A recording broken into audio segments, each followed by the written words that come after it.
قبل ما نموديل طبعًا أي process محتاجين نفهم مجموعة من الbest practices اللي إحنا لازم نمشي عليها. طبعًا الmodel ده أو الdesign أو الprocess يعني مش أي model وخلاص، مش على طول إن أنا أروح أبدأ أmodel الprocess بدون ما أعرف إيه هي الbest practices بتاعة الإيه، بتاعة الprocess. ممكن إن أنا أرسم process كبيرة.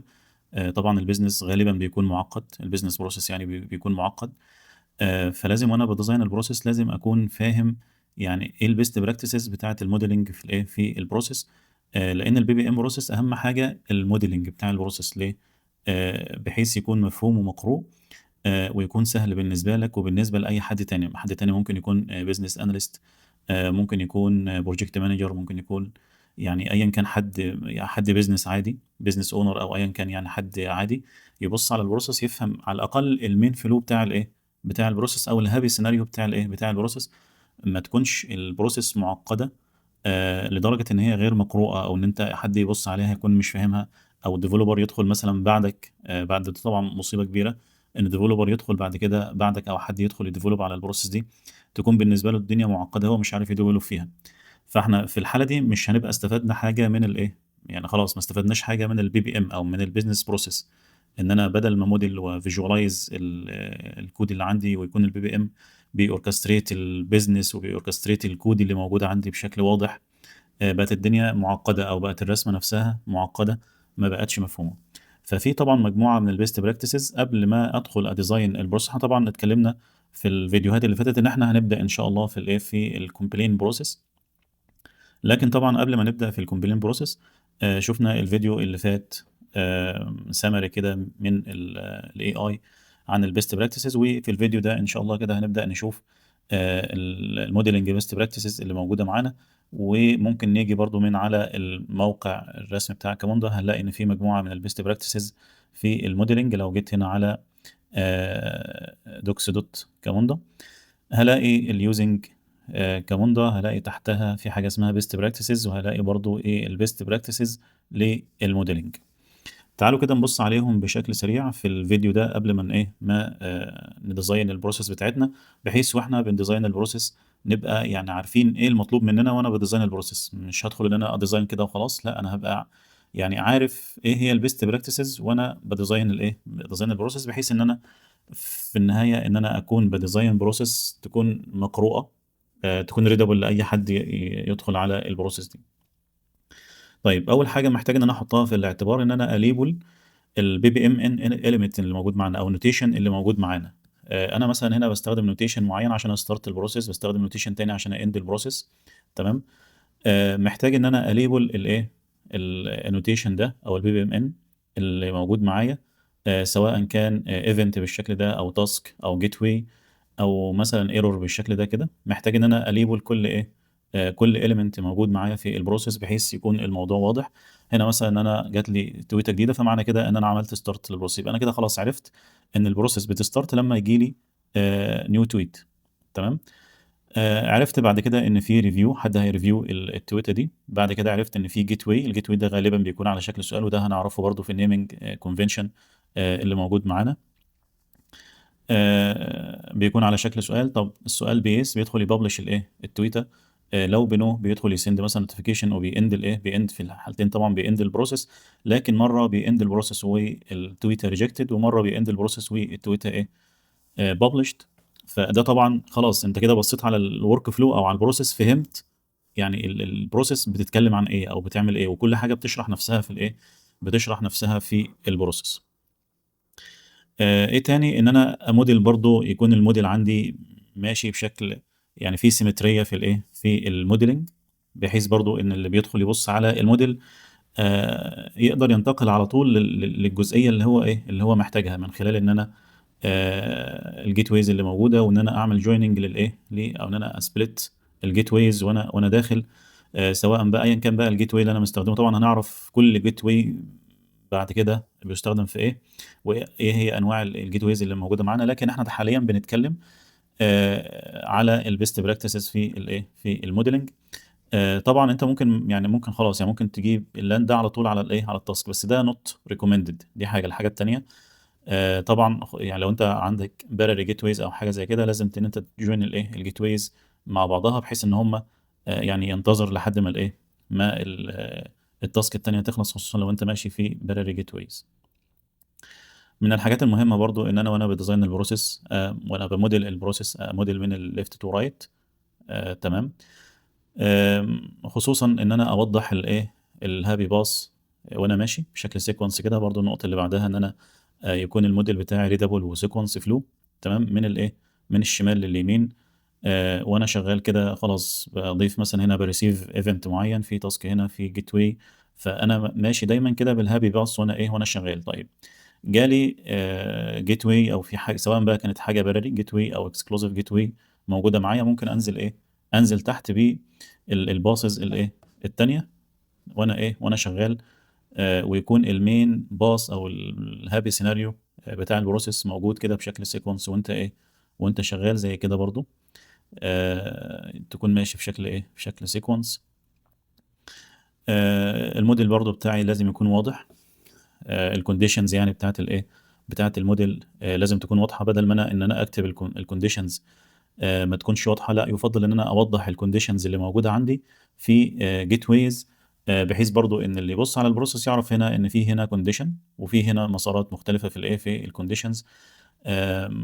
يعني ما اخليش الكونديشنز بشكل داخلي مش واضح في البروسيس، فيبقى في باسز وسيناريوز تانية مش واضحه قدامك وانت يعني، او مش واضحه قدام اللي بيشوف الفلو. لازم يفتح بقى الموديل ويشوف ايه الكونديشنز اللي هنا عشان يعرف هو دخل في انهي مسار بالظبط. لا، خلي الحاجات دي واضحه قدامك وانت شغال. هنا برضو بيقول لك ان انت المفروض تستخدم الاند، الستارت والاند. وطبعا كده كده مش هتعرف وانت يعني، هنا بيقول لك وانت شغال في كاموندا كده كده الورك فلو انجن في كاموندا لازم تستخدم الستارت والاند. حتى يعني لو اشتغلت على ورك فلو انجن تاني، مش يعني الحاجات دي مش مانداتوري. يفضل ان انت تستخدمها عشان تبقى عارف بالظبط البروسيس دي ستارتد بايه بالظبط، وحصل لها اند بايه، سواء بقى اند مثلا كانسلد او بابلشد او ريسيفد، ايا كان هتبقى ستارت بايه وهتبقى اند بايه. فيفضل ممكن يكون ده تايمر، فانت بتستخدم مثلا بتحط برضه بتليبل الحاجه دي بشكل واضح. وممكن يكون ستارت ايفنت عادي، انت اللي بتستارت البروسيس. هنا بيقول لك برضه ان انت تسبلت الجيت ويز وتجوين الجيت ويز. تمام. يفضل ان انت يبقى تعمل جويننج للجيت واي. هنا مثلا ده جيت واي بيسأل عن حاجه معينه، فلو يس بيمشي في الباص ده، لو نو بيمشي في باص تاني. فهنا قال لك يفضل ان انت تجوين الجيت واي مع بعضها في نفس الباص. وهنا في جيت واي تاني بيسأل عن حاجة معينة. نفس النظام هنا برضو الجيت واي ده مثلا لو ستيك فبيمشي مثلا في الباص ده. فبدل ما تروح يعني بتخلي اللان خلاص يدخل على طول على التاسك اللي بعدها، يفضل ان انت تجوين الجيت واي قبل ما تدخل على التاسك اللي بعدها، او تدخل على الايفنت اللي بعده ايا كان يعني الايفنت اللي بعده هيكون بالظبط.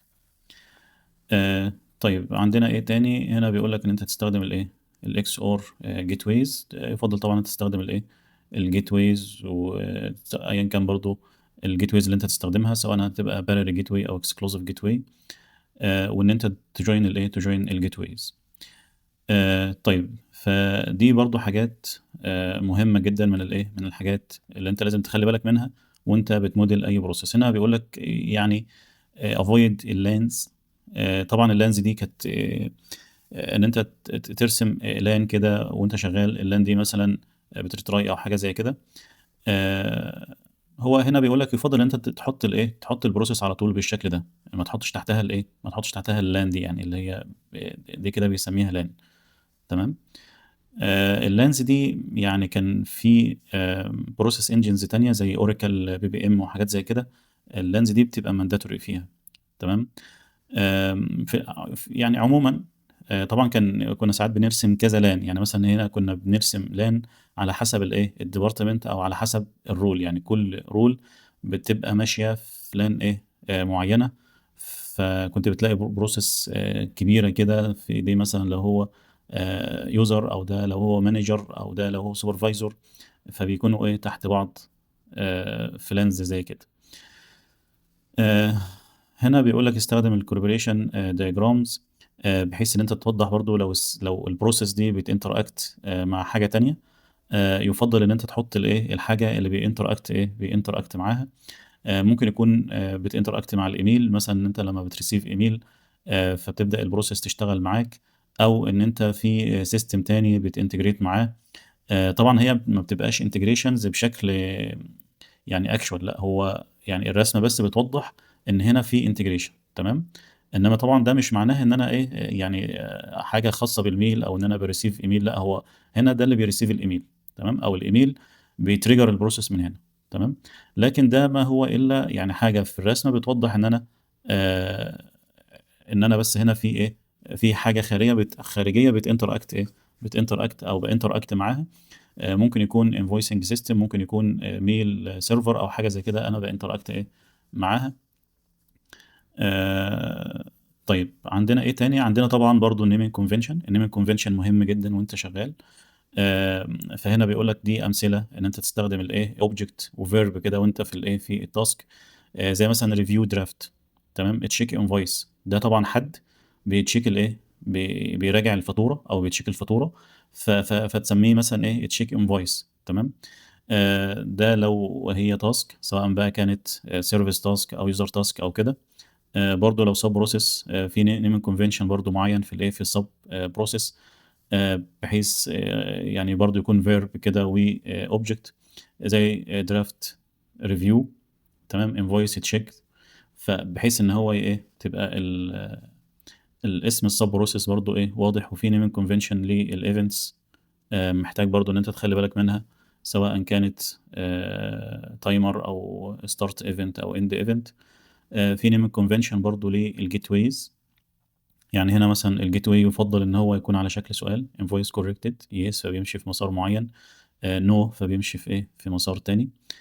آمم فالnaming convention طبعًا بتاع الgateways مهم جدًا إن هو يكون على شكل سؤال، بحيث يوضّح الgateway بالضبط رايح إيه، رايح فين، وتكون الإجابات بتاعته موجودة على الإيه، موجودة على الlands. لو هاعمل برضه process أو sub process، يُفضّل إن أنا أدّيها الإيه، أدّيها الname بتاعها. بالنسبة للأيديهات، طبعًا أي element من الelements اللي موجودة بيكون طبعًا ليه الID والdescription والname وكده. يُفضّل برضه وأنا شغال أدّي له، هو طبعًا بيبقى ليه generated ID، يُفضّل إن أنا أدّي له ID مُعبّر يعني عن الإيه، عن الelement اللي أنا شغال عليه، سواء كان task أو event أو كده، بحيث إن أنا لو هاستخدمه في الكود فيما بعد ما يكونش الحاجة generated. آمم، طبعًا لو أنا مثلًا هنا باستخدم sub process فبادّيها الprocess ID.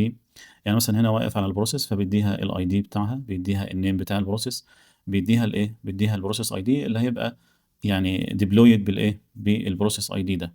طبعًا ده في الmodeler وأنت إيه، وأنت شغال. هنشوف برضه كل الكلام ده مع بعض وإحنا شغالين. طيب هنا برضه بيقول لك يعني وأنت بتdesign الprocess حاول تبيّن أو توضّح الأول الhappy path بتاع الإيه، تfocus كده في البداية على الhappy path بتاع الprocess، تمام. طبعًا من الشمال لليمين بشكل sequence وأنت شغال. وتضيف بعد كده يعني وأنت شغال الإيه، الscenarios التانية تكون موجودة معاك وأنت شغال. بس أهم حاجة الhappy path وأنت شغال يكون ماشي معاك بشكل إيه، بشكل sequence كده لحد الآخر. زي ما قُلنا برضه إن اللي يبُص على الprocess وهو طبعًا مش فاهم أي حاجة، يقدر يعرف إن خلاص الprocess ماشية في الإيه، في المسار ده، أو الطبيعي إن الprocess ماشية في المسار ده. في cases طبعًا تانية وأنت بتشيّك لو الorder مثلًا completed فبيend الprocess، لو الcustomer مثلًا ما دفعش أو في مشكلة فبيend الprocess، تمام. كل الحاجات دي يعني cases ممكن تحصل وأنت إيه، وأنت شغال. بس الmain scenario أو الhappy path اللي أنت شغال بيه إن خلاص الorder يكون completed، إن الuser يدفع، إن الrequest يحصل له delivery. ده كله إيه، ده الhappy path بتاعك وأنت شغال لازم يكون واضح. وبعد كده تبدأ توضّح الإيه، الpasses التانية من خلال الإيه، من خلال الgateways. طبعًا دي أهم الحاجات في الmodeling best practices المفروض تخلّي بالك منها وأنت شغال. إن شاء الله كده في الفيديو اللي جاي نبدأ في الprocess بتاعتنا، نبدأ نdesign كده ونmodel الprocess بتاعتنا. وطبعًا نخلّي بالنا من الحاجات اللي إحنا إيه، شُفناها مع بعض في الbest practices أو الmodeling best practices. يُفضّل طبعًا إن أنت إيه، تراجع الحاجات دي تاني وتبُص عليها كده. وإن شاء الله كده في الفيديو اللي جاي نبدأ نdesign الprocess بتاعة الcomplaint اللي إحنا اتفقنا عليها.